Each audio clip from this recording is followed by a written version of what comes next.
I just did an inventory of my body and basically said, like, what am I fighting for now? My son is in college. I have the third failed marriage. I feel like I'm 70 years old. And I saw the kettlebells and I basically just said, if I can't fix this, I'm just going to grab the kettlebell, walk into the deep end of the pool one last time, and people will think it was a training accident. Welcome to Beyond the Pain, the podcast that explores what it really takes to break free from chronic pain and reclaim your life. I'm your host, Lee Brandon, and someone who's spent over 2 decades helping people get to the root cause of pain that no one else could explain. Whether you're dealing with long-term back issues, joint pain, nerve discomfort, or mysterious symptoms that just won't go away, this show is here to help you go deeper. Because beyond the pain, there's clarity, strength, and power waiting for you. Each week, we'll uncover the physical, emotional, biochemical, and energetic causes of pain and how to transform them. Let's dive deep into this week's episode. This week, I'm joined by Cam Cordin, and this is a really interesting conversation about what it can take to rebuild your health when your body feels like it's reached breaking point. Cam came from a very physical background with years of training in powerlifting, Jiu Jitsu, and athletics. But despite being someone who was used to pushing his body hard, he eventually found himself dealing with debilitating pain, numbness in his hands, and the growing realization that something had to change. And I think that's something many people with persistent pain or long-term health challenges can relate to. There often comes a point where you realize that simply pushing through, ignoring the symptoms, or relying on approaches that only manage the pain is no longer enough. For Cam, that turning point led to him down a very different path.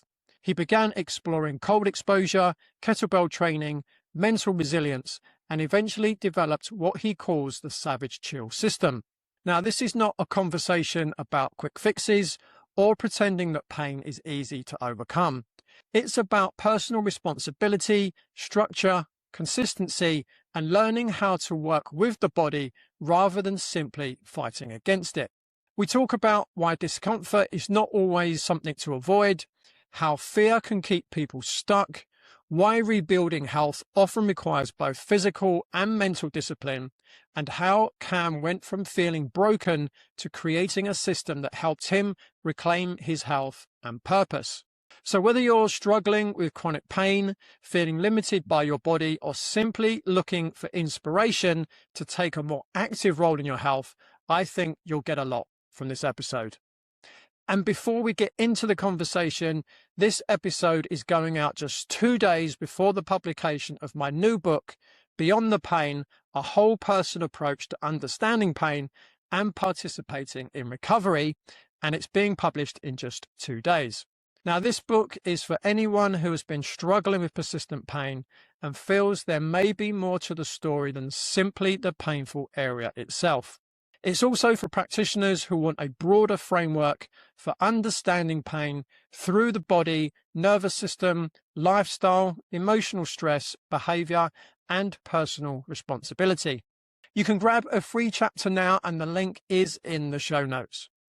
Now, let's get on with today's episode. So, Cam, welcome to Beyond the Pain. Great to have you on the show. Great to be here. Yeah, Cam, I'd like to start things off by really going back to the beginning. So if you could share your own story and how your journey through escalating pain, failed conventional answers, and ultimately rebuilding your health led you to create the Savage Chill system. Well, basically, since since like 6, I was heavily involved in athletics. And then once, that part of, childhood athletics ended, I started doing powerlifting, lots of weightlifting. And then I transferred to jiu-jitsu for 25 years. and really pushed myself. I was doing everything all day. Kettlebells, lots of like extreme stuff all day long, and training lots of hours. And eventually, at like 37, I felt it. Something was clearly not right. Like the soreness, it was a different type of soreness. And it just progressively got worse and worse. And right around probably 37, 38, I was like, I maybe I have to stop training. The pain really started creeping. And then it like, um, then I had a divorce. And as the divorce was going on, it was like right before I was leaving, the whole house and everything, and I was going to move to another country. That's a whole nother story. My hands just went numb, and then like it was like a severe numb. And I knew right away it was like some type of nerve was trapped, but I still kept going. Um, and it increased over the years. And finally, I was in another country and I still kept training. And I went to get the nerve readings, and there was like no signal at all. And the woman, yeah, she gave me a look of horror, like this is really bad. And I started to actually panic a little. I was thinking like I should have corrected this right away. And the rest of my body felt, pretty bad too. So I'm in another country, and it was probably right before COVID. I was, I think, 42-ish, something in there. And I scheduled the surgery remotely with all the imaging I sent to the doctor.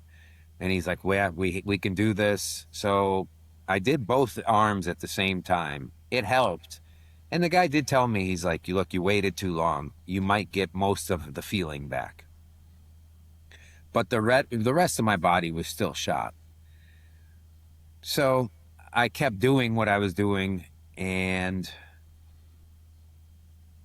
eventually my new wife got a visa to the US. We came, and I went back to the same pattern of like super hard training, and my body was just feeling terrible, and the marriage was crumbling again. And basically, the marriage was ending. It was like 44, and this is like the breaking point. We agreed for a divorce. I had a son from my previous marriage living with me. He had two years left of high school. So I figured, I did the math, like 2.5 years, he'd be comfortable in college. It's all paid for. I was out on the pool deck, and I just did an inventory of my body, and basically said, like, what am I fighting for now? My son is in college.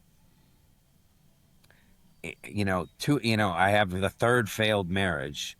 I feel like I'm 70 years old. And I saw the kettlebells, and I basically just said, if I can't fix this, I'm just going to grab the kettlebell, walk into the deep end of the pool one last time, and people will think it was a training accident. And it gave me relief, and it gave me a purpose to try to fix it. And because I didn't want to die, no one really truly wants to die. But I didn't want to go through life with a managed decline. And that's what doctors proposed to me, from arthritic pills that kind of helped, but it didn't, to after the pills were trashing my liver, they said, well, we can start you on opioids. And I didn't want to go out as a prescription junkie, in a managed decline. And they all said the same thing. It's only going to get worse. And I thought when I heard that, I didn't like it. And I wasn't going to accept that even before that day. That I didn't want to do that. But that day was like the starting point of building the system. Mm. Okay, so what happened next?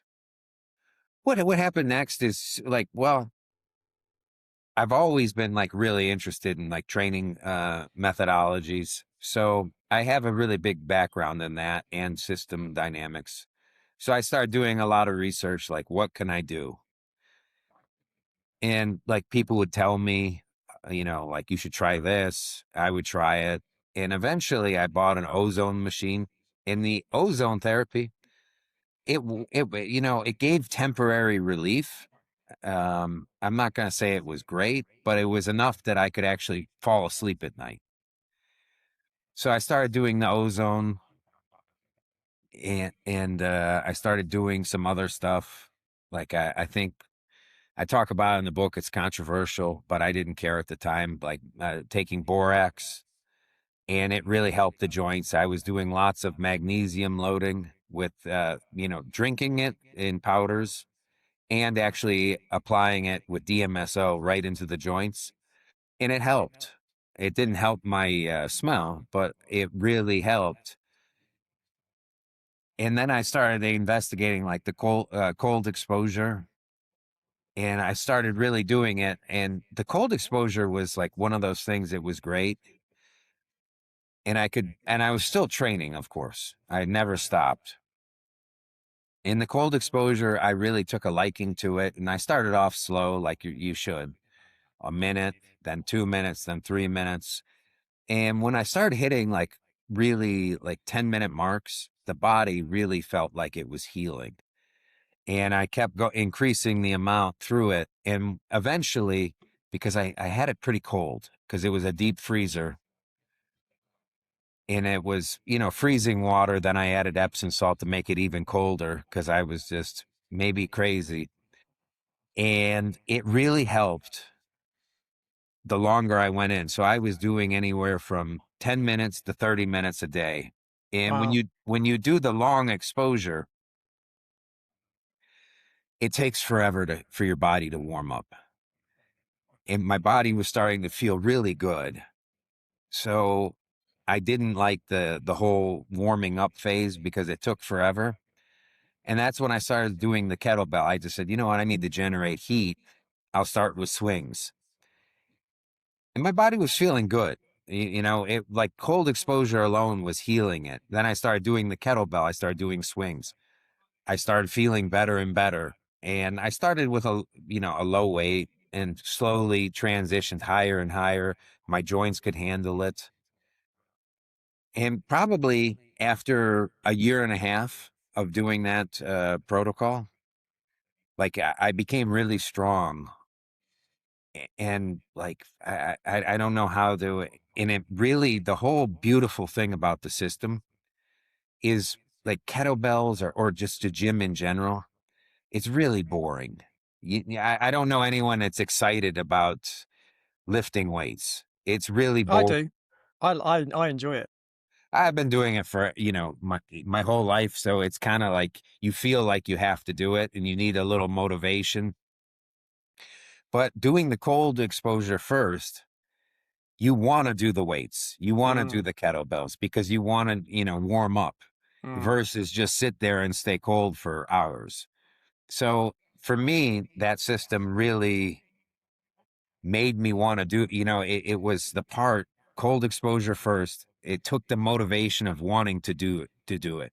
And I think that was the big thing. And the other thing I saw from it is when you do the cold exposure first, you come out for extended times. You have so much adrenaline and norepinephrine running through your body that the workout feels super easy and it's like, it's an unbelievable feeling. Like it's such a high that you really enjoy the workout. So that was pretty much like the core structure. While I was still married at the time all this was going on, and like I felt pretty good. I was probably like 80-90% there, and like it really healed, and it was all systematized. Every day based on something like the kettlebell, based on how my body felt. Everything was systematized. So there was no thought process. So no matter what, like I never missed a workout. I never missed a cold exposure. Every day was very like robotic. Now, a lot of people might not like that, but it worked. And then when the divorce finally happened, the big thing for me was I realized like I lived in clutter. I mean, not like a hoarder type clutter, but there was like too much stuff going on and it drains your willpower Mm, and your thoughts. So I think when I finally moved into another house and it was just me, like I got rid of everything. I had very basic living concepts and it gave me time with the system too to really explore how I got here, why I was doing this to myself. Because like my workouts were like a punishment, and and I think it's probably, if you really look at it, it's like trauma related, and it's the same thing. That mindset is, it's popular, like the David Goggins style, but it's destructive. Like it's mm, not like a long term fix. Like eventually, the bill is going to come due with interest. yeah. It's going to take a toll on you.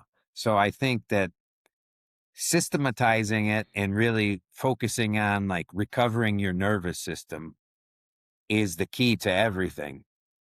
And we can Mm. go into any detail on this, like each subject of it, from clutter to diet to the cold exposure. I mean, they're all interlinked. We Mm. could probably spend hours on this, Yeah, I'm but sure. because it's simple.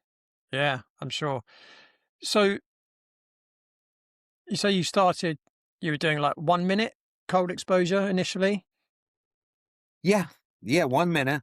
and Um, how long did it take you to get to being able to do 30 minutes? uh, maybe a couple months. Okay, Yeah. so you're almost And I think, adding a minute a day almost. yeah, or sometimes more. And I think that one of the beautiful things on the internet for the internet is you can research it and you can see other people doing it. And I think that, I mean, obviously you can find people say, don't do more than 3 minutes. The benefits go off. But I think when you see the people on the internet doing long times, you kind of get the concept in your mind like it is possible. You can push your body. It's much stronger than you think. So I think that's like really good if you are struggling with something. You can find some other people, like whatever you're trying to see what's possible. There's no like mental limitation, because the first time I did cold exposure was like 2008. I was in Lake Tahoe, and for unknown reasons I just wanted to go into the lake in the dead of winter. And I went and dunked my head, and it was the greatest experience I ever had. But I stayed like maybe a minute, maybe a little longer. But I was concerned because of how the body reacts. Like, am I going to die? Because you don't know. So I think when you start looking online and you see people like doing 20 minutes, 30 minutes, an hour, you get the you get the thought in your mind, it is possible. I mean, obviously you don't want to just jump into it right away. That's, foolish. But I think if you use the internet right, you can see what's possible. Yeah. Okay, so you were doing very, very cold temperatures. She Yeah. was saying it was an old freezer, doing Well, very, very long stints. But I guess from where you were at the beginning, when you're in the water, I'm guessing you wasn't feeling the usual pain, right? no, as soon as you get in the water, you feel like instant relief. And I think that even from the first experience, it was such a mental reset. Like it just reset your nervous system. And it really teaches you, and I talk about it in the book, not to panic. And I think that's important in life, is that the not panicking is, the everything. I think, and I really emphasize, part of the system is no panicking, no whining. And I think if you look at the meaning of savage chill, is savage is doing the uncomfortable intentionally, and the chill is no panicking, no whining. And if you are just savage without the chill, you have rage. And if you're just chill without the savage, you're just lazy. So, together it really creates like a cold mind, strong body, and like a clear mission. Because eventually, if you don't push yourself to discomfort, discomfort will find you. Mm, It's just a matter of time. And we live in a time now where we're the most comfortable in history. Everything is at our fingertips. If you want food, you want groceries, it can be delivered right to you. mm. Yeah, And that wears on you. absolutely. Yeah, I mean, again, I've said many times on this podcast, and I've said it many times to clients over the years. You never achieve anything amazing by staying in your comfort zone, Yeah. right? You want to achieve anything amazing. If you want to win a gold medal at the Olympics, you've got to get comfortable being uncomfortable, right? Yeah. And then eventually what's comfortable for you now, you were uncomfortable back then. And it's Mm, like a totally different mindset. And then you see it all the time when I have people go in the cold plunge, is a lot of it is their thinking. Like they are it's not as bad as they think, but their mind really works against them. mm, And at the same time, I had I had an employee that worked at the house, and she saw me every day go in there for in the cold plunge for like extended times. And I asked her, I said, "Do you want to jump in? Bring your suit tomorrow." And she's, from hot weather. She's never seen cold weather. And she's like, "Okay." She went in there like right beforehand, and she's like, "So I just go in here and sit for 30 minutes?" And I'm like, "No, no." Like she saw it over and over, and she thought like, this is easy. You just sit in the thing, and didn't have any preconceptions of cold or any bad experience of cold. Because if you grew up in cold weather, everyone's had a bad cold experience, mm, and you realize like it's so dangerous, and you get the propaganda that you've been preached all the time, like bundle up, you can't handle it, you'll get sick. So there, but like she went in and I had to pull her out after 2 minutes. And then she wanted to do it again. And I think she did it even longer the next time without any panic, because she saw it all the time and didn't think. And I mm, think that our brain is probably our worst enemy for everything, because we mm. always think like worst case scenario, which is panic. Yeah, and to a degree, it's understandable, right? If you up in the North Pole and you fell in the water, right? If you didn't get out, you're going to die, right? Yeah. So it's a natural reaction, but obviously, in the scenario that you was in, you can get out whenever you want, right? And you can warm up. So there's no real danger. Obviously, if someone's not prepared for 30 minutes, that might be a problem. But You could probably die. yeah, um, but the brain is it's always trying to save you, right? It's always trying to keep you safe. But it's a little bit of a double-edged sword because it can also be a problem as well. If your employee had seen you do that and you were, in pain and maybe cursing, when she got in it the first time, she probably would have done the same too, right? But because she's seeing you quite relaxed, just sitting in there for a long period of time, in her mind, it's like, oh, well, it's just cold water. It doesn't cause a problem, Yeah. right? And it's the way that the human brain is so easily conditioned. Yeah. And you have to really kind of recondition it. Mm, I mean, like it's designed to protect you, but at the same time, maybe it's overprotective, especially in today's world. yeah, absolutely, Because absolutely, you have to admit, like men from like the 1950s are much tougher than men today, as overall.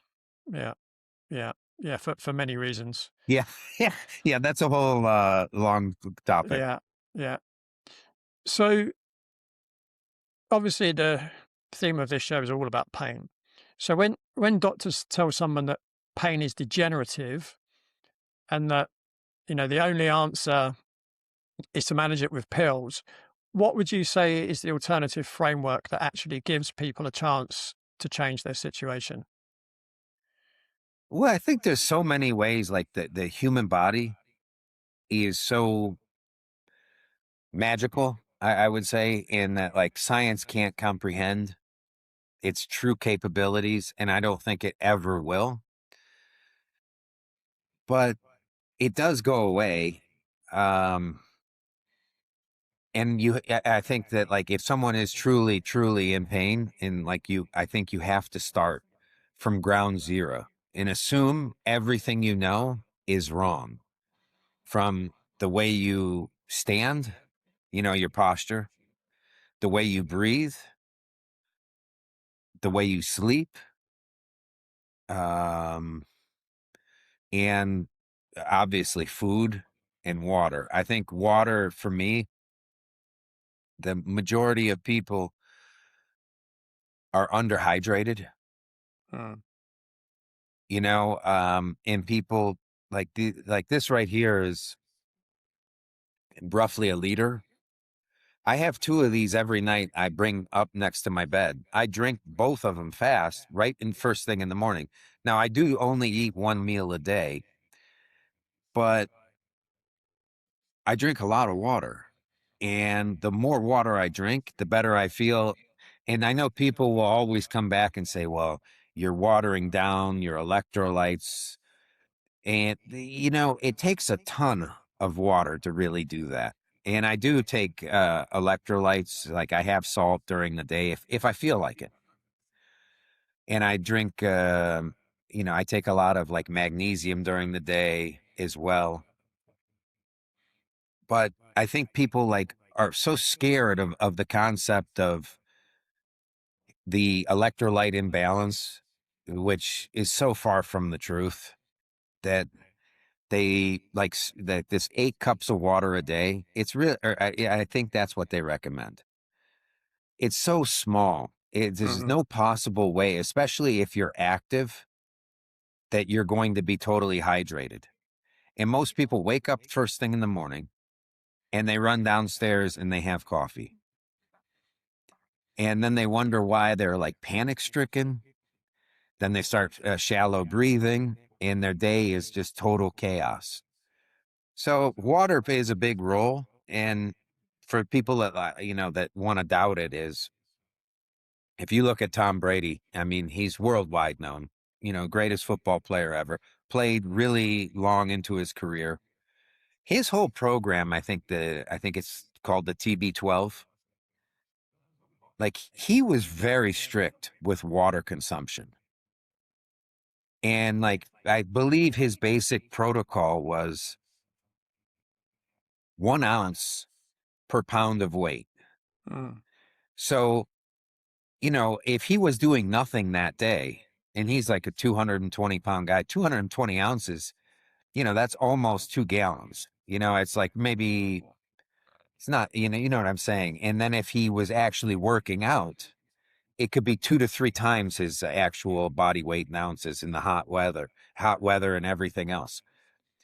And you look at it's such a simple thing, but he was like very anal about it, measured it, everything. If he had alcohol, he would increase the water. If he had coffee, he would increase the water.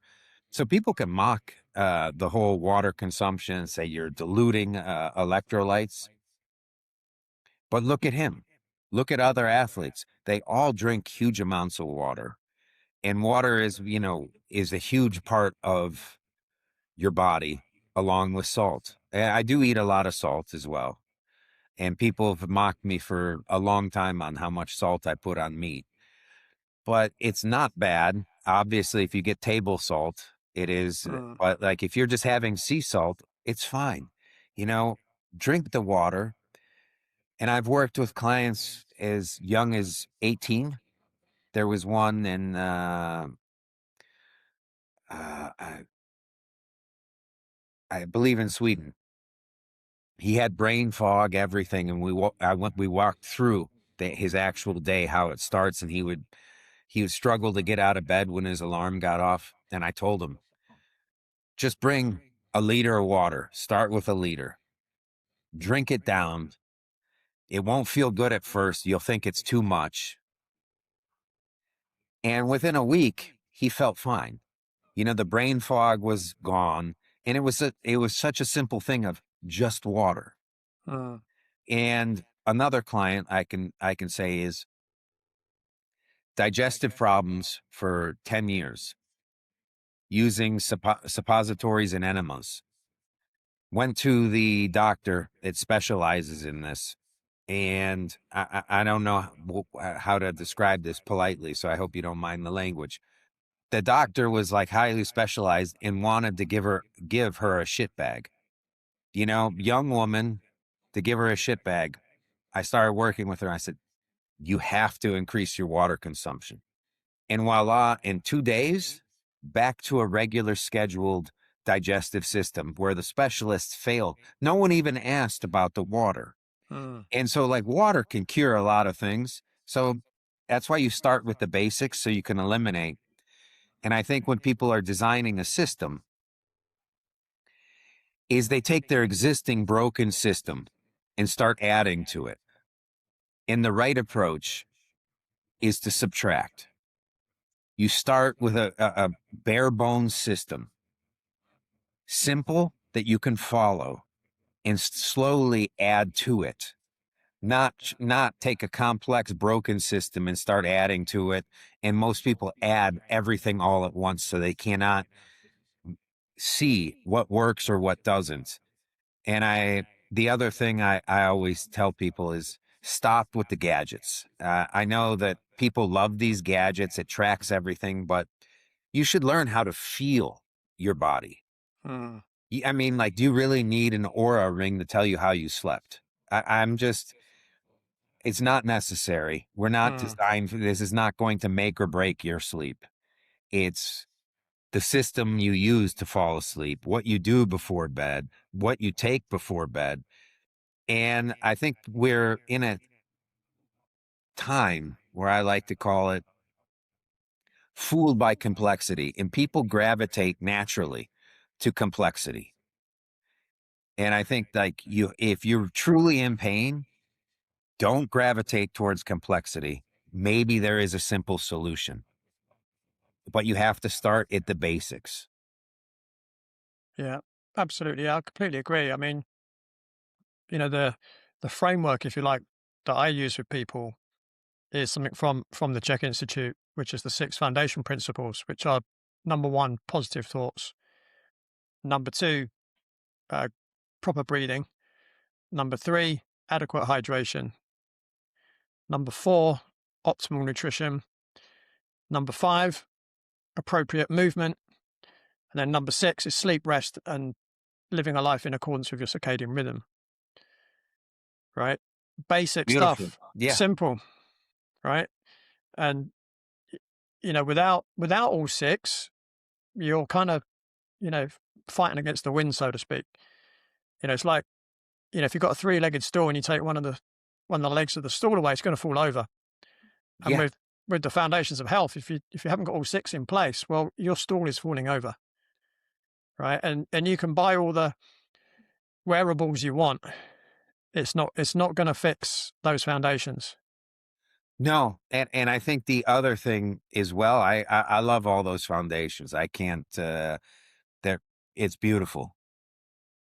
And I think that another thing people make the mistake of is, again, is they think they can peptide their way out of it. You know, and like, I'm not against peptides. There are some good peptides out there, but you will get the real benefits if you have a preferred, a good operating system. Peptides are like installing a better CPU on your machine.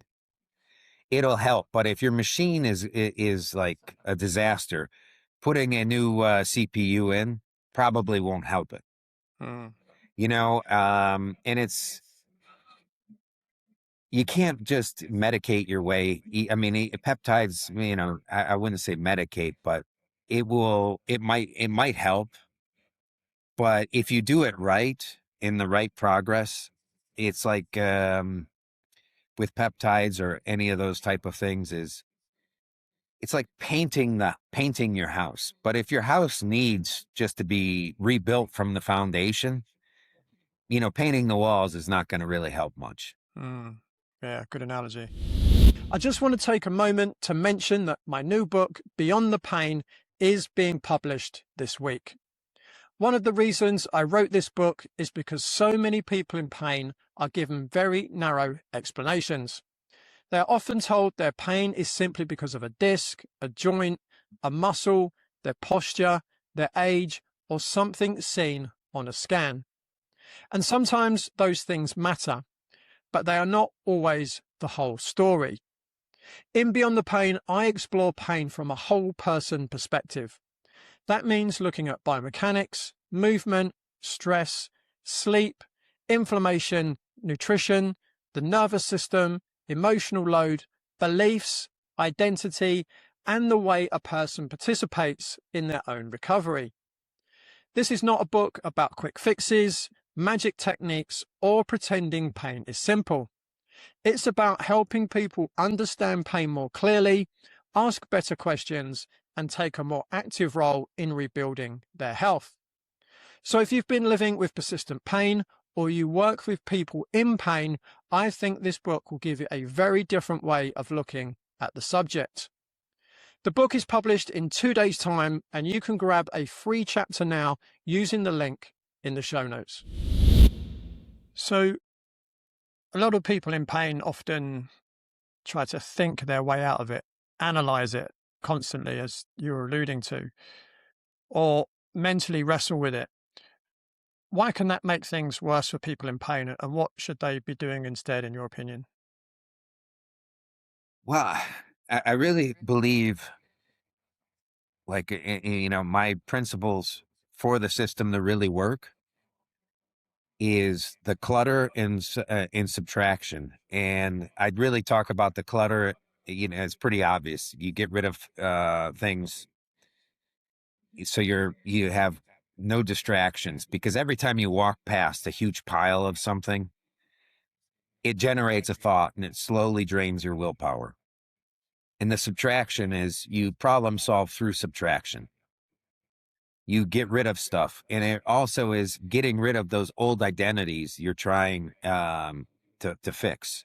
So for me, like, I got rid of all my old identities of this mindset. Souvenirs, you don't get to keep the souvenirs if you truly want change. It's the same principle as if you're an alcoholic and you stop drinking, but you have a liquor cabinet still in your house for a museum. I mean, that's just like a loaded weapon on the kitchen counter to break your system. So it's not taking you to where you want to go. Uh, So in people too, if there's not someone there supporting your journey, you have to eliminate them. And it's hard for people to subtract. It really is. You feel like you owe it to keep these people in your life and the chaos they bring, but it will distract you. And you'll never, ever be able to follow even a simple system if you have that in your house, or in your life, the chaos, everything.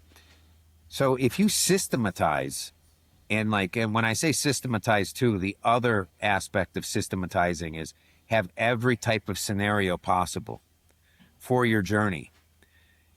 And what happens is people make a system that is too unrealistic for them to follow for a given time. The system has to be able to perform on your worst day because you designed it on your best day. So if you didn't sleep, you only slept 4 hours, you're going to do this. If you are running late or you have a busy day, you're going to do this for a workout. If you're in pain, more pain than normal, you're going to do this. But you never skip the day. There's always a contingency plan. So it prevents you from thinking about it. So you're at work and say, okay, I have a workout today. Should I do it? I feel pretty tired. I'm in pain, because that's a slippery slope. And when you have everything like systematized, you have the flow charts, everything, it sounds kind of anal. You can reflect on how you got there, your mindset, everything else. It's not panic stricken. And I think that, when you're in pain, your nervous system most likely is trashed. And I think that the fitness industry in general trashes nervous systems. You go to the average personal trainer you go to, people measure it. I'm guilty of this, is they walk out of after the training session and they can't, they feel like they're going to throw up. They go to CrossFit, you're doing, you're not training your central nervous system. You're further trashing it. And Mm. if you are working, you have a career, everything. That's tough on your nervous system too. And then you're going to go out and trash it even further. I mean, that is a death loop. So you really have to like program it to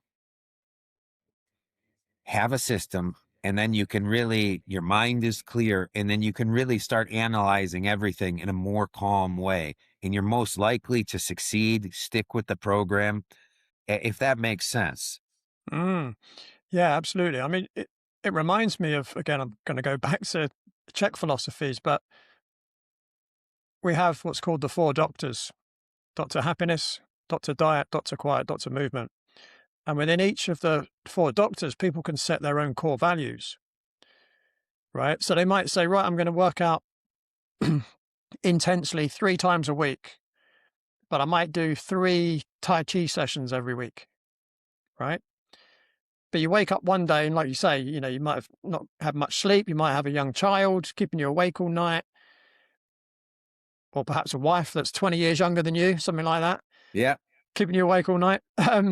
But you're really tired, and I should go to the gym today. I should work out. But actually, if you check in with your doctor movement, but you don't have the energy to do a workout, well, maybe let's just do Tai Chi today, and let's maybe do the workout tomorrow, right?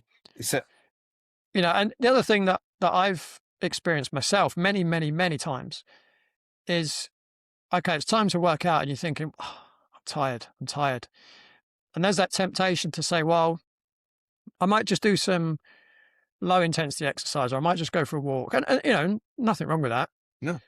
But often what I say to myself is, let me just do my warm up. Let me just start getting into the workout, and let's just see how I go. And if I still feel, not very good, then I'll maybe go for a walk, and then I'll maybe do some Tai Chi. And I'd say 9 times out of 10, I start the workout and I work out really well anyway. Yeah. Right. So that's always a little tip that I use with people is say, okay, understand and acknowledge that you're tired, but maybe just start the workout and see how you go. Because sometimes it just picks you up anyway. But then other days you will need to do something less intense. And there'll be some days where you absolutely know there's no way you can do a workout. You might be really, really, really tired. In which case, yeah, go for a walk or do some Tai Chi or some yoga or something along those lines. Yeah. It's really important to feel your body Yeah. and actually have and when you design the system as well, is to do it a lot less than you think you're capable of.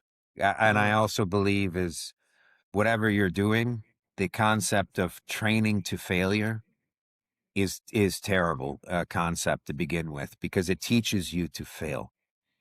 And if you look historically, it's when the Soviets were the powerhouses in weightlifting, they had all their workouts pre-planned. They never missed lifts went in the training. They never stressed their central nervous system to the point where burnout happens. And to go to the gym, people need spotters. Their eyes look like they're going to explode. It's not sustainable long term. And you really have to question is, what benefit is it really giving you, unless you're a professional athlete? And even then, professional athletes they spend a lot of time on recovery. If you look at LeBron James' recovery routine, it's extreme. Like, it's a full-time job. So you can't train like a professional athlete. Um, you don't need to do as much as people think. And I think the bodybuilding world has influenced a lot of fitness as well, which it's not very functional. Um, I'm not a big fan of bodybuilding in general, but it really has transferred in there. Is you want functional strength, so 20 years down the road, you'll be healthy. Mm. Versus 20 years down the road, if you're working out saying, how am I going to feel in 20 years? And I think that was like the big breaking point for me is following the system. It was, and I modified it as it went on, is that I could see this as helping me versus how I was before. It was trashing me, Mm. So I think there is a big difference when you're in pain. Like you have to do something. You can't do nothing ever, even if it's something symbolic. And I think the other big concept when I wrote the book and everything else is people in general play life not to lose. They go on autopilot and because they're scared of failure. And in the end, it's a bad way to live. It's the more comfortable you get, you want to be even more comfortable. You want less risk.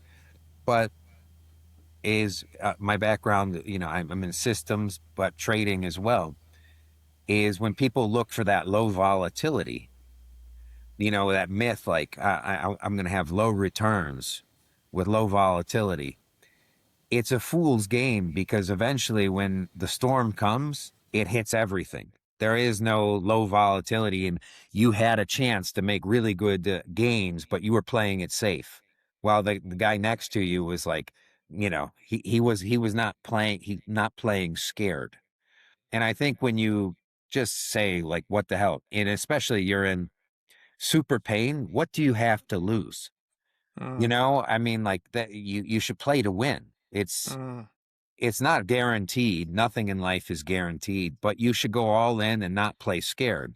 If a Mm. if a doctor tells you it's only going to get worse, you can gravitate towards that doctor and go along with the program. Or you can say, you know what? I don't accept that, and start doing your own thing in your own research, starting over, and you will find that you will succeed.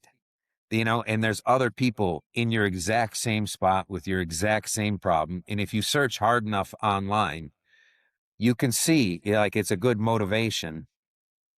Again, like if you see someone else that was in a similar, no problem is exactly the same, but you can relate to that person. It's a good foundation psychologically that you're not like forever ruined. Mm. The human body is pretty robust. I mean, it's fascinating, Yeah. if you use it. There's a saying by, I don't know if you remember Arthur Ashe, the Sure. tennis player, and he had this quote that's one of my favorite quotes ever, and it's there comes a time in your life when just going for it is more important than winning or losing, I agree. right? It's powerful. Yeah. Yeah. Because if you don't, you're always going to have regrets later on in life. But And that, don't be afraid to lose. no, I mean, That's the other important message I think there is, because at least if you have a go, you might be surprised as to what you actually achieve. Don't be frightened to fail. yeah, I agree. And I think that comes back to the mindset when you're in this situation and you have everything in your life in order. It's a lot easier to achieve these goals Mm. versus, if you live in chaos. Yeah. Do you know, I mean, it's interesting because I'm a bit of a tidy freak. Yeah. Um, I, I guess I'm possibly bordering on OCD, because if I have any clutter, anything untidy, I just get really stressed. I just can't handle it. And, sometimes I'll get into someone's car and it's just an absolute mess. And I understand, if you've got kids and stuff, I understand it's not an easy thing Yeah. to keep tidy. If you've got kids in the back and, but I'll get into someone's car and it was an absolute tip, and I get stressed just sitting in their car, just thinking, how can you live like this? And I remember a couple of weeks ago, I was coming back from the gym, and I was close to my home, and there was a guy there in a van. He must have been some sort of worker, and he had so much paperwork on his windshield that it would have been quite difficult to see where he was going. And I He- just thought, how, like, he must have had years worth of invoices and bills and all sorts just piling up. And my dad used to do that.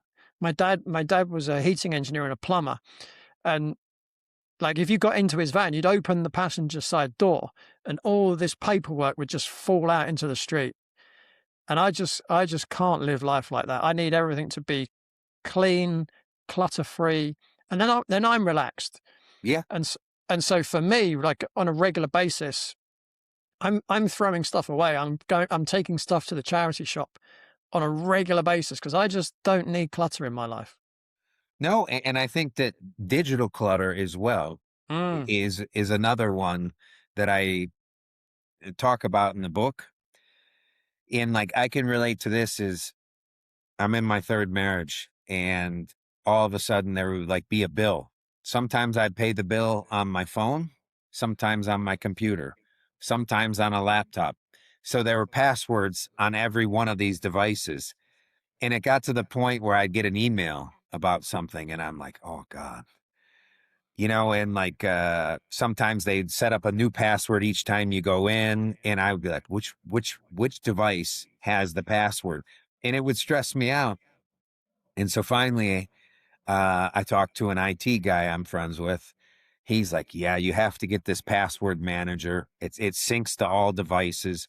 And I spent like 2 days going through every password and such relief logging into things because I knew exactly where everything was versus some of it's here, some of it's mm, there. And I really believe like digital clutter, especially your phone with notifications, yeah, it's so destructive that if you have unless it's like work related or important, um, there's really no need for like notifications about anything. And yeah, I think that's the other thing I really encourage people to do is don't watch the news. You have zero effect on it, and all it does is stress you out again, and it takes you away from your actual mission. Unless your uh, business relies on it. Obviously, if you're, a trader or something else, you need the news. But other than that, you have nothing to do. yeah, You can't control it. It's just, you enroll yourself in drama and the companies know exactly if you watch the news, it makes you want to buy stuff. And then it starts the clutter cycle. I mean, these companies spend billions of dollars to know human psychology. mm, So don't play the game because the companies know what they're doing. They'll get you hooked.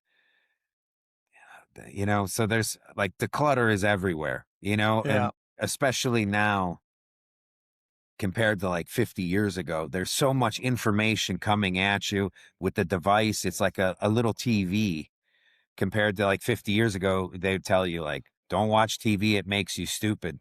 I can only imagine what the phone will do to you because there's mm, advertisements everywhere. mm. Yeah. I mean, whether it's general clutter like physical clutter, whether it's watching the news, whether it's digital clutter, that's all stress to the nervous system. And the more your nervous system is activated, the more likely you're going to feel pain. Yeah. So, one of the most important things anyone can do that's suffering from, persistent pain is to try and calm your nervous system. And so, I mean, I know some people are completely fine with physical clutter, right? Some people are, and that's fine.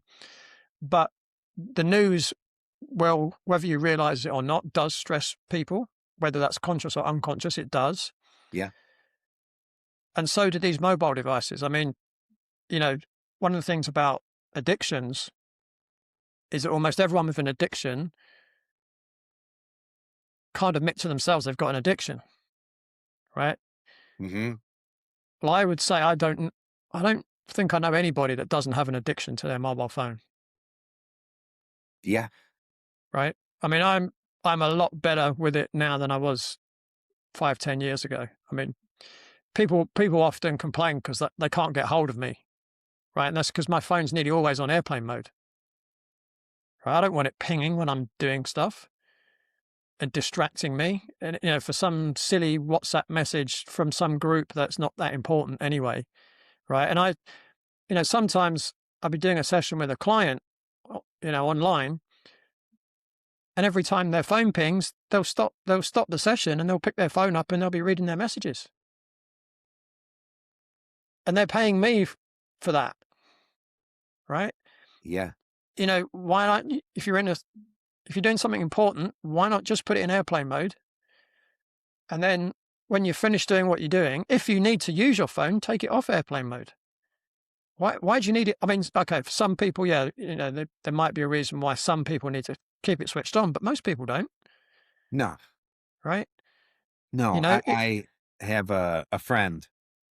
I haven't seen him in a while, but he came over and I walked him through the workout, and he's always stressed, always complaining about stress.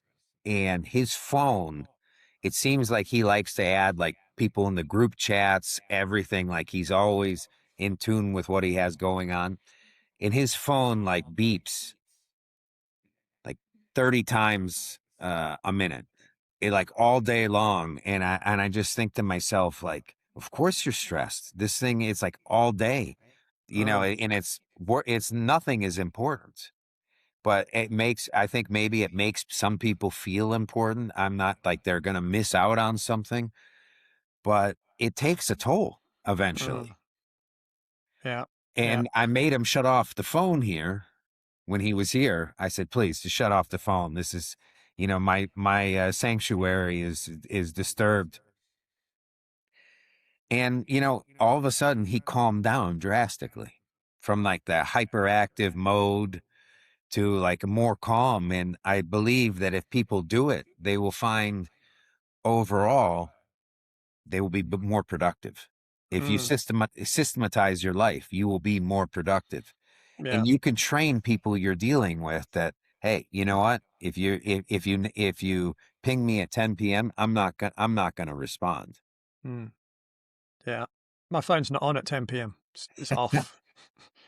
um, yeah, it's interesting. I mean, again, with devices, I mean, I've done a whole episode on electronic devices, and it's not just psychological, mental stress. There's a physiological stress as well to those devices. It affects your DNA, it affects your mitochondria, it crosses the blood-brain barrier, it creates reactive oxygen species, it opens up voltage-gated channels. There's links to all kinds of illnesses, including cancers, with those devices. So, and they'll increase the likelihood of experiencing persistent pain as well because they're stimulating the nervous system. So, yeah, there's not a lot of benefits to those things. I think we've been conditioned to think that these things are convenient and they're great. I don't see many advantages to them at all. I see lots of harms, and I don't see too many benefits to them. But No, that's a whole another podcast episode. That one. yeah, it is, but it's easy to fix. Mm, I mean, it's not hard. Turn off notifications, organize your phone so everything's on one screen. So if you do have to use it, you don't have to sit there searching for that app. Put them in the right folders. I have literally one screen on my phone, mm, and I use social media, but I have zero notifications turned on. I think if you use the phone appropriately and anything digital, it can enhance your productivity and your journey. But if it's used improperly, it's a loaded weapon. mm, yeah, absolutely. So I know you talk about the physical state driving mental state. How does that actually show up in someone living with daily pain? And why is that such an important shift to understand? Well, for me, because I was in pain, but ultimately I was mentally broken. To be totally clear, and I think that once your body is in physical pain, you really can't. Again, that's all your concentration is on the physical pain, and it makes everyone around you as well.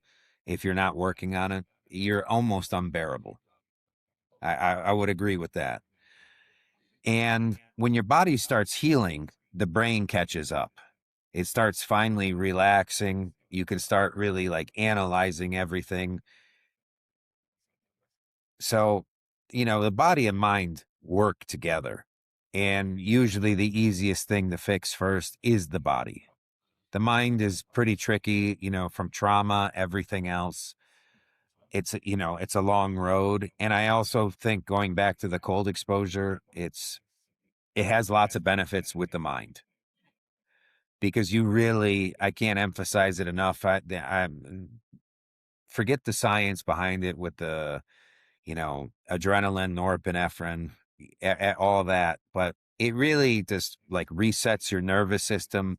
You do your best deep thinking. I think it's like to be able to do it for extended periods of time, you almost have to be in a meditative state. It forces your body because it's not pleasant. No matter how often you do it, it's not like you're excited. I still each day when I go in, I kind of pace for a couple minutes before going in because it's some days you do it and it's easy. Some days you feel like it's going to be easy and it's hard and it's very unpredictable, but you always learn something inside of it.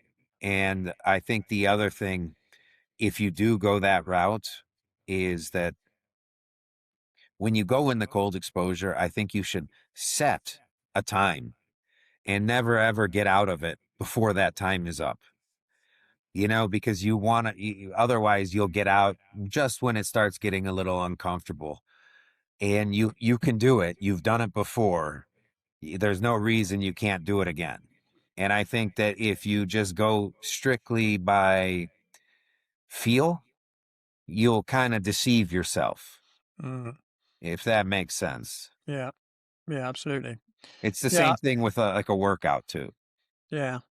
Yeah. I think, if you had like a stopwatch or something, and you can see it, like let's say you're deciding to go and a cold plunge for 2 minutes, have some kind of clock, like you set it as soon as you're in, you don't get out until it goes off. Yeah. Simple as that, right? No matter how hard it gets.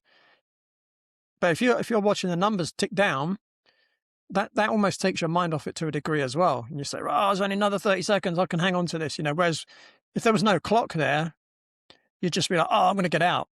Yeah. Right. But if you've got, oh, I've just got 30 seconds or I've just got 60 seconds, I can do that.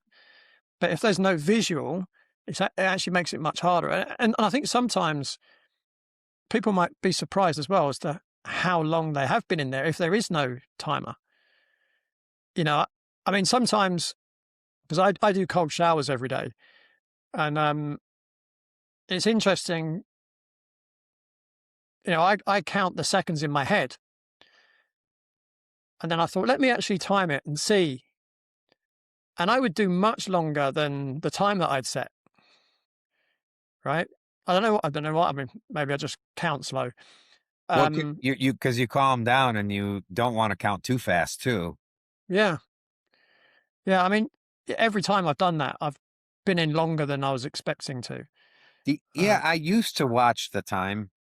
Um, but I found that's a distraction too from, experiencing what it can bring. I'm not saying it's wrong. Mm, Sometimes I listen to music. Sometimes I listen to a podcast. Sometimes I just listen to the nature. And usually I get in, I just use my phone till set the timer by voice. And I just don't really pay attention to it is because I've been doing it so long. yeah. The only time I ever check is sometimes the timer never starts. But I think that staring at it, it's not bad if you're first starting, but you should try Yeah. to evolve past it. And so just to totally try to clear your mind, which is really hard, but I think Mm, it really provides a benefit that you can't think of. And I just experience it like some of my best thinking has been in while doing the cold exposure yeah. because you can only really think about one thing. Yeah. Yeah. So, with regards to cold exposure, obviously, for someone that's in pain already, that can seem quite extreme because it's kind of painful, right? I What? mean, What? Yeah, I was going to say, why do you think it's often one of the first things that starts helping when so many other approaches might have failed? I think it's just the inflammation response, the effect it has on the nervous system, your mind. and you just genuinely get out of the cold plunge, and it's such a natural high that I don't know how to describe it, that you feel so great that that you feel hope. I think is the whole thing. And like first time you do it, you'll feel it. Like even though your body is numb, it's such a great feeling that if someone was in truly pain, like I think that that's the place to start. And I can give you a scenario is when I had my first my nerves relocated after the surgery, I was nauseous, in severe pain. I needed the nausea medicine, the painkillers, and then I went for a elbow scope. I had like a grape size of a grape floating around in my elbow, and it locked eventually. And I went to the same doctor, and it was like in the afternoon.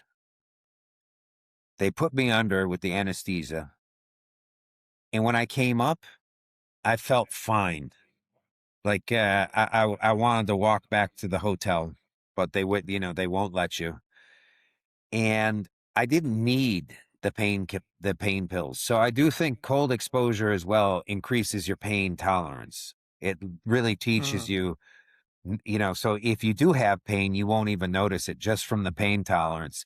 And I actually think that, as crazy as this sounds, that I could have performed the elbow scope without anesthesia, because it's just, you really have trained your mind to deal with things. So I think that the cold exposure, there's so many hidden benefits that it's so worthwhile, and it's not hard to do. But I think with the cold exposure, where I've had some friends and they're like, I'm in pain. I'm just going to go buy ice and put it into the bathtub. Now, I tried that one time when I was like 38, 39. I did it, and like it's still not cold, first of all, especially with Florida water. Yeah. And the other thing is it's expensive. You have to go Mm. buy ice, and it Mm. becomes a chore. Is if you want to go do cold exposure, you have to go buy ice. So the easiest thing is literally buy a deep freezer, seal it with JB water weld. You can buy some marine pumps and an ozonator, and you can get a temperature control for $30 on Amazon. So it shuts off at your desired temperature. And I believe colder is better. Um, and you can build this whole thing for probably anywhere from, depending where you are, from $900 to $1,200. That's pretty good versus buying one of these units that start at probably like 7,000 to 15,000. Mm. It's probably not the best looking having a deep freezer in your garage, but it works, it's effective, and anyone can really do it, and like it pays off. It's probably the greatest single investment I've made.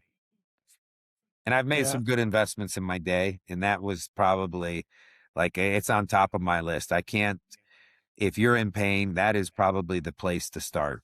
And it teaches you also at the same time how to breathe. Because if Mm. you are in cold and you do that gag of a breath like that, you're finished. You have to control your breathing. Mm. So it really teaches you not to panic. And the more you do it, the better you feel, whether it's through your body actually healing or it's from pain tolerance or a combination of both. And the other aspect is sleep. And it drastically, the longer you do it, like there was a stretch where I was doing like 30 minutes every day, and I was sleeping 10 hours a day. And that's when I was healing the most. So because it does exhaust you, it's really physically exhausting heating back up.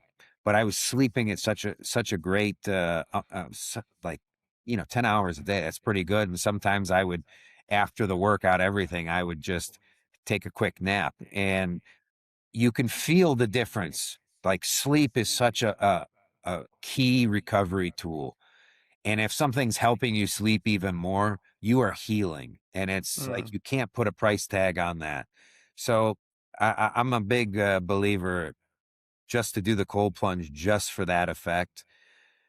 Is it fun? No, but you know what? If you're in pain, you're desperate and you need to do desperate things, and it makes your life better. And I would probably even say, if you do the cold exposure, especially if you're married, it's going to make your marriage better if you're doing it together. I don't know. I can't explain the dynamics of it, but it works. mm. You should just definitely give it a try. Have you ever tried a cryotherapy chamber? No, but it's ironic. It was, I think around 2009, I was looking to buy one, but the thing, they were pretty inexpensive then and they weren't really mainstream. But the whole idea that you had to replace the tanks with the nitrogen was or whatever it is it nitrogen? Yeah, liquid nitrogen, yeah. Yeah. Was kind of a turnoff. Mm, Is one of those things you buy it and it's still expensive to run. And yeah, but no, I never tried it. Have you? mm. I haven't. But when I speak to people that done cold plunging and cryotherapy chamber, they say they feel so much better doing a cold plunge. But I've just discovered there's a wellness center near me, and they have pretty much everything in there apart from a cold plunge. But they've got cryotherapy. But I think they said they're gonna get a cold plunge as well. Um, but yeah, people I know that have done cryotherapy just say you just doesn't you don't feel as kind of it's almost like elation, isn't it, when you've done a cold plunge? And they just said it didn't really feel like that. I'll probably give this cryotherapy a try just so I can experience it and see what it's like. Um, Maybe I'll come on back on my show and say, "Wow, it was amazing," But I mean, the other thing as well, a lot of people do. So there's a lot of these kind of wellness or recovery centers popping up everywhere, and one of the things they do is stacking. So that someone will do red light therapy and hyperbaric oxygen chamber, and they'll do compression devices, and they'll do a cold plunge, and they'll do infrared sauna, or they might just do like infrared sauna with cold plunge, like from one to the other, one to the other, one to the other. Um, have you ever stacked anything else on top of your cold plunge? Like first thing in the morning, I do have a red light. Mm, So I do some dynamic stretching in front of the red light. But would I say that I could measurably see any difference from it?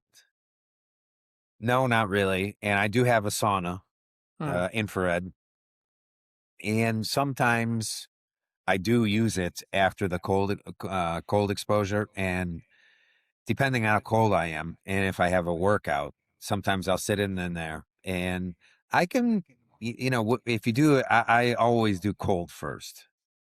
I don't like the contrast therapy so much. I've done it, but it's I just don't think anything really beats the cold plunge. I do love sauna. I think it's very nice, mm, but the cold plunge for me, especially like when I had like nerve pain, heat would really aggravate the mm, nerves. mm, So it wasn't. I enjoyed it, but I didn't really feel it was helpful. I mean, I use it, but I think like the if you don't have the cold in there, like it's just not as great. But I do like red light. It's enjoyable first thing in the morning.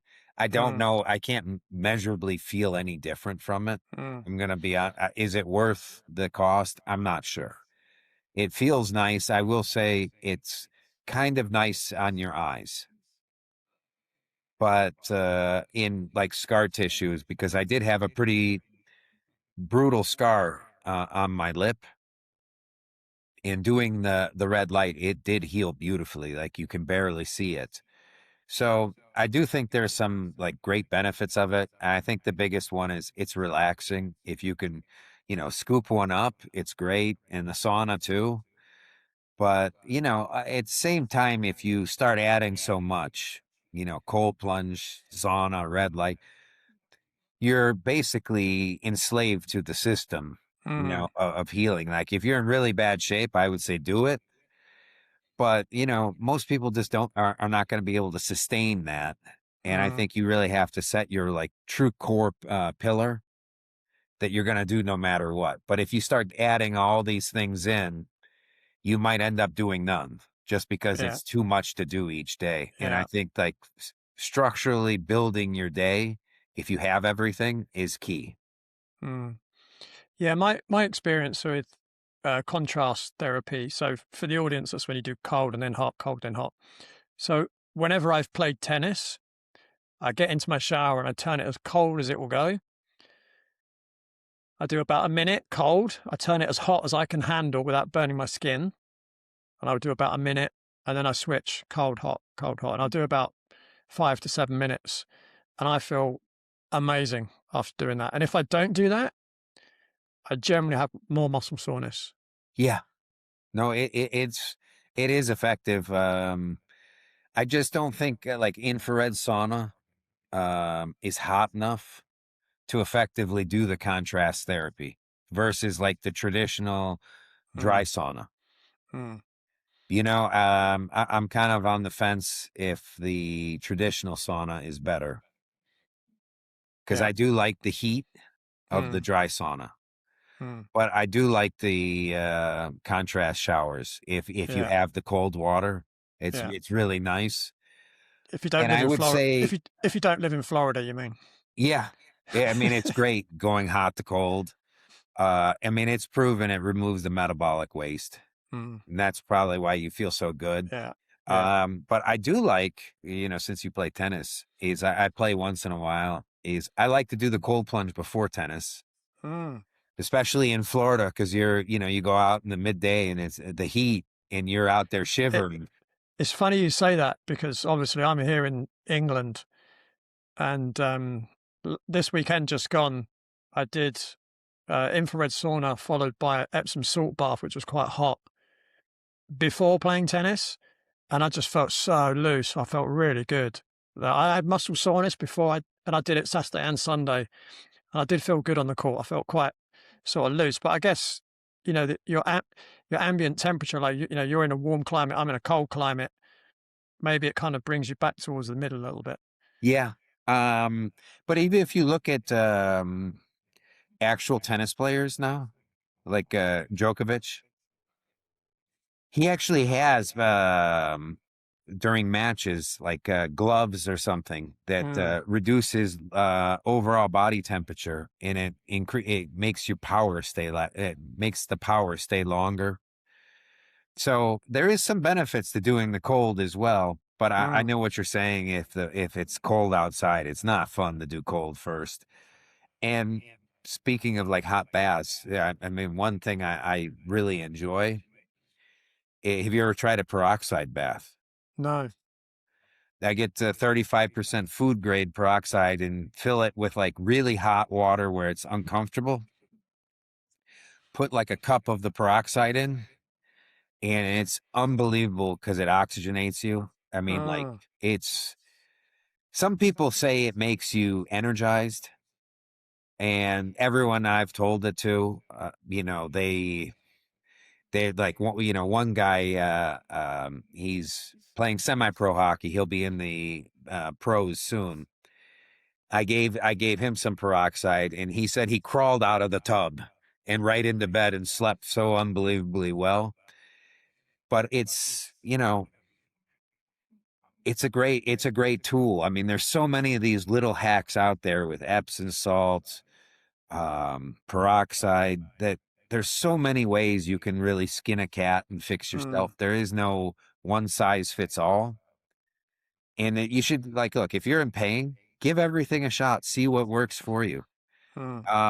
There's a device I use before bed to help sleep. Have you ever seen this breathing device, the Relaxator? No. Yeah, I believe it's the guy's a famous breathing guy and sells the mouth tape as well. But this little device is like a little baby bib, and like you inhale through the nose and you push out and there's some resistance, but it absolutely relaxes you so fast that you will fall asleep so quickly with it. And it's, for $35, I think it costs. It's like if you're having sleep problems, $35, it'll fix it. There's so many ways if you have sleep problems to fix sleep. Now, I know when you're in severe pain, it's very hard to sleep, and I think that's where like the cold exposure will help your sleep as well. Mm, And you can take some supplements as well, but you have to fix sleep before anything. Sleep is probably the most important if you're in pain, because you will heal pain. And a lot of pain, I believe this is trauma based. I mm, do believe, like, when my hands went numb, like they literally went numb like that. Like one day, all of a sudden, I woke up the next day and like, like these fingers were dead. And then it just kept spreading to the forearms, everything. But it happened overnight. And it was during a hectic period of my life. I was going through my second divorce, and it just seemed like everything was just collapsing before my eyes. And then all of a sudden I had that pain. So I do believe it's like trauma related. We store these traumas inside of our body, and you have to, like, the cold exposure will help that. mm. Everyone I've gotten on cold exposure, they've had such amazing reactions to one came out of the cold exposure after 3 minutes after this, and was in tears, but like felt amazing afterwards, and their bodies start feeling amazing afterwards too. So I think that it's one of those things that you can't it's like science alone can't explain how beneficial it is. I truly Mm. believe that. I think, like, if you're truly in pain, go for it. It will pay off. It's not easy, but you know what? It's better than the alternative. Yeah, yeah, absolutely. Cam, this has been great. I know we could probably talk for another 2 or 3 hours, but what's next for you? I just help people, mainly men, but I will say that the women I have helped, they are tougher than the men. I will say that. So for men hearing that, you're in trouble, because women seem to have no problem getting in the cold plunge, staying longer, and the men put up a bigger fuss. Um, but I mainly help men. Some of them are young, but it's usually 35 and up, and they're usually burnt out, having problems in their life, and it's transferring over into their body. And that's pretty much what I do. I guess Cool, just like you. cool. And tell us a little bit about your book and where people can find it. Well, the book, I have it right here. It's available on Amazon and other bookstores. And I would say, like, everyone that reads the book, whether you agree with my methodology, and I state it in the book, this is my system. You shouldn't copy my methodology. And I specifically cut out a lot of stuff that I do as well, is you have to find your own system, but build the system. And no matter what you agree or not, you will get something out of the book, from clutter to, problem solving to basically accepting death. And I think that's, playing not to lose, because we all are going to die. And if, with the internet sensation now, everyone's not looking to die. They fear death. You shouldn't fear it. It's not as bad. It's going to happen. It's probably the only guarantee we have in life. Don't fear it. You will find something from it. And I really explain how all the pillars kind of add up. So when you have a really good system, one pillar builds on another, and it really changes your life. And I think it's the mental aspect. And I briefly touch on some peptides, but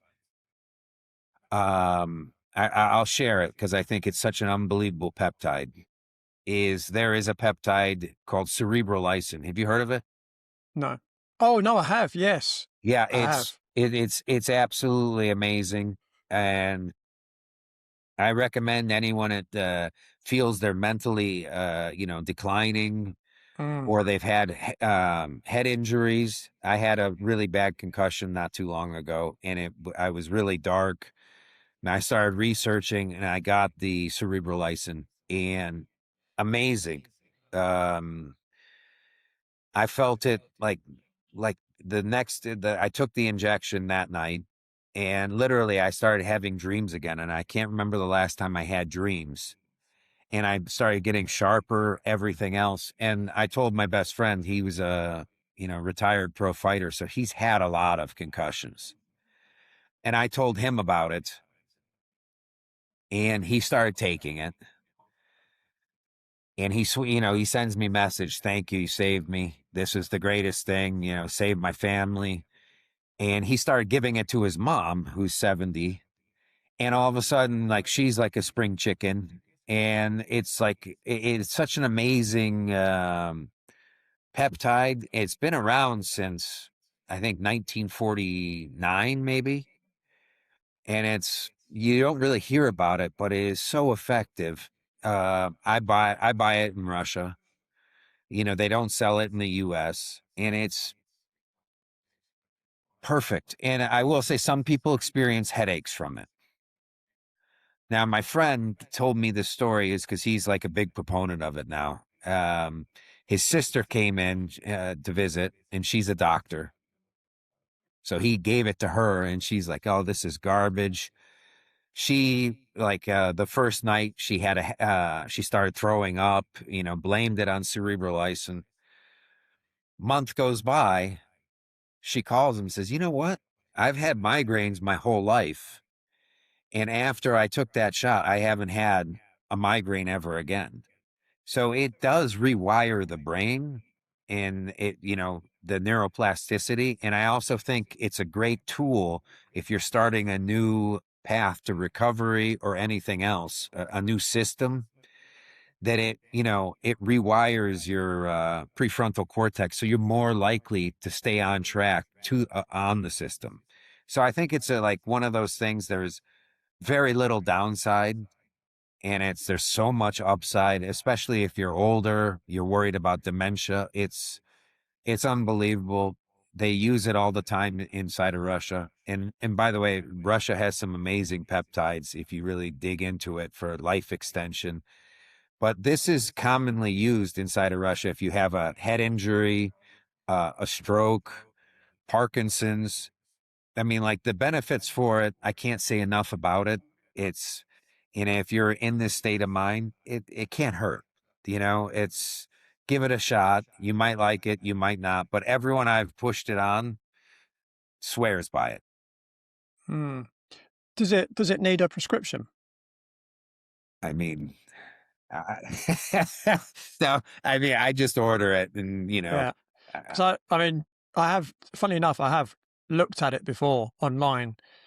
Um, Due to a couple of family members have got dementia type illnesses. But I think it's a German product, Austrian, but yeah. Austrian. Yeah. Um, yeah, interesting, No, interesting. it's phenomenal. They will benefit from it. I think everyone will benefit from it.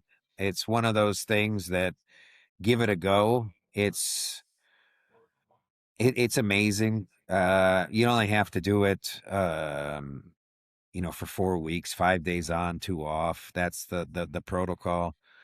And it doesn't cost much. I think if you find it inside of Russia, it's like $20 for a box of 5 ampules, 10 milliliters. Now, if you try to buy it online from the same place with a guaranteed delivery, it's probably going to be $43 to $70. You'll find it, but it's still not bad for such a, like, dementia is a terrible thing. Like, it's worth the Mm. cost for Parkinson's, for a stroke. It's really fabulous stuff. It's one of the only peptides I would say it's amazing. Like and no one really talks about it much. There are some people, but phenomenal. Mm. Yeah, interesting, interesting. Cam, thank you so much. It's been a really interesting conversation, and I'm sure that the audience are going to get a lot from today's episode. So thanks very much for your time. Thank you. Just before we finish, a final reminder that Beyond the Pain is being published in just 2 days' time. You can grab a free chapter using the link in the show notes. And once the book is live, I'd really appreciate your support by getting a copy and leaving an honest review. Reviews in launch week make a huge difference in helping the book reach more people who are struggling with pain and looking for a different way forward. So do check the show notes, grab the free chapter, and thank you as always for your support. So that's it from Cam and me for this week, but be sure to tune in, same time, same place, next week on Beyond the Pain. Thanks for listening to Beyond the Pain. If this episode resonated, please follow the show, leave a review, or share it with someone you know who's been struggling. And remember, pain is not permanent. With the right insight and support, you can turn it into power. Until next time, stay open, stay strong, and keep moving beyond the pain.